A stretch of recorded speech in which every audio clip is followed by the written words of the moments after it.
is Lisa from Life in Layouts, and today I'm so excited to be joining Janet for her 6x6 paper pad class. And I decided that what I was going to do was take a sketch from Scrapbook Generations, which you guys just saw that sketch. This is a free sketch and I will link it down below for you guys. And it is not a 6x6 sketch, meaning that the configurations in the sketch are not necessarily made for 6x6, but I wanted to show you how you could use your 6x6 paper pads for really any sketch at all. I do have the 6x6 paper pad as well as the 12x12 paper pad, and I did pull out this one piece of paper from the 12x12 paper pad only because it was not available in the 6x6. I could have totally used any of the papers in the 6x6. I just didn't think about it when I was cutting it out. Or you could even use a picture in that spot there if you didn't want to add an additional paper. So I was able to get 6 photos on this layout, but you could get 7 if you were to choose to take that happy birthday paper and add a 4x6 there. Or you could even take those 3 4x6 areas there where it's the 2 photos and the cards and put some 3x4s in there as well. So you could double the amount of photos that you could get on this layout. So what I decided to do was, for the right hand side of the paper, you will see that there are some strips of paper. I pulled out these 3 papers here, the one with a bunch of numbers on it, the one with the candles, and then this dark blue here is just a tone-on-tone daisy print. I cut them out, and I did not follow the sketch in regards to the sizes of them because I felt like I needed to cut them out to the size that would work. So I did the number paper in 2x6. I did the candle paper 1x6 and the blue tone-on-tone paper 3/4 of an inch by 6. I used my sugar spun distress ink. It's like a really light pink to distress all of the edges. And then I'm going to go ahead and adhere directly to the paper. I got this trick from Heather. She is an amazing person. She comes up with amazing ideas. I will link her channel below for you guys. She suggested to just go ahead and put your adhesive right there on the paper, and then it makes it a little bit easier to get everything down.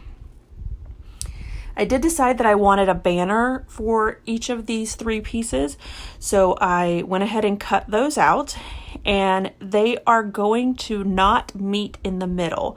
I wanted to make sure that the banners went all the way to the edge. So you can see there that I covered up, or I have a little bit of spot there between the papers, and that's going to be perfectly fine.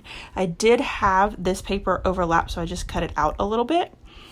And then again, this blue paper is going to meet right there in the middle, but it really doesn't matter. If you have strips of paper, whether you're cutting from the 6x6, or you could use this for a 12x12 paper pack, if you just have scraps left, it's a great way to get a lot more from your scraps or from your 6x6, because I'm going to be covering it up with that photo. On the left-hand side of the layout, it calls for 3 3x4 photos, which I pulled those down, pictures of her opening her presents or with her presents. I decided to go ahead and border my photo on the far right-hand side, so I put a little yellow border on there. I am still getting used to my We Are Memory Makers layer guides, but I am loving them. So I used that to cut out the layers for the picture, and I think this is kind of the really focal point because she's blowing out the candles in her cupcakes, and I think that that's really one that should stand out. So I did go ahead and put that up on fun foam, and I'm going to add it above those banners there, but I'm going to add it at an angle to give it a little bit more interest. This a lot of blockiness with this layout, and I felt like that little tilt to the side gave it a lot of interest. So this is where the fun part comes in. I decided to use this paper here. It has the birthday song, Happy Birthday Song, on it, and I'm gonna embellish around it. This is another place that you could use those Scenic Pictures of the the 6x6 paper, the ones that we just don't know what to do, ones that are really, really gorgeous and we can't feel like we need to cover them up. We just want to make them stand out on their own. You could totally do that and embellish around it. You could do a solid piece of paper there and embellish on top of it. You can add this type of just graphic paper that I'm using here, and I put a little bit of embellishment on it. I put that happy birthday sticker right above it, which I thought was awesome because it's bringing out the birthday song that's on that paper. And the embellishments that I'm going to use are going to be all around that paper there. So I'm going to add these balloons, and I decide to put pop dots up on the balloon part of it. And when I lay it down, the strings of the balloon are laid flat. So it gives this dimension of the balloons flying off the page. I also put this birthday cake with the candles up on fun foam, which it took a lot of fun foam cutting them in really tiny strips to get them on those candles, and I put that right next to the balloon. So you can see how my paper is starting to really come alive with all of the different pieces, and it's really focusing on that 6x6 piece of paper. This sketch did call for, I think it was like an 8x6, so it was a little bit taller, but it can work for 6x6 or for scraps. You just gotta think outside the box a little bit. So I decided to pull out my embellishment book, and I will link that below if you guys want to check that out. It is one of Janet's fabulous ideas, and I started embellishing with those pieces there. So I added a fun circle wood veneer that says the word fun on it. And I have this ticket here that says, "Come one, come all, let's celebrate."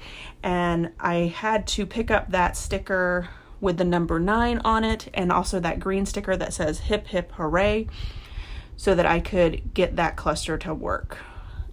I think I've said it before, but I'll say it again. If you're struggling with clusters, the most important thing is that everything in your cluster touches. As long as there's something touching something else, the clusters just seem to come together. So you'll see there that I added that yellow heart, and I'm just making my cluster a little bit bigger. And then when I added those 2 pink hearts off to the left, they're not touching, but it's giving that almost like a tail end of the cluster, like the cluster is exploding a little bit. I did add that white camera. It is a sparkly camera. It doesn't pick up very well in the video, but you'll see it definitely in the close-ups at the end. I do add those clear bling over to the far left, but I end up taking those off because I didn't really like it. Off camera, I added another little music note up there at the top with a couple of stars as well. The last thing that I decided to do was go ahead and put this banner down. Off camera, I did use fun foam on 3 of the banner pieces, so you'll see those in the close-up where it gives that banner just a little bit of movement. So definitely go check out Janet. I'm so excited to be joining her today and all of the other ladies to play around with our 6x6 paper pads. If you haven't gotten the 6x6 paper pad from Scrapbook Generation by Allison Davis, definitely pick that up because it's a fabulous class that has lots and lots of inspirations. That's where I got the idea of using that one paper to really showcase my layout. Here are my final layout as well as some close-ups.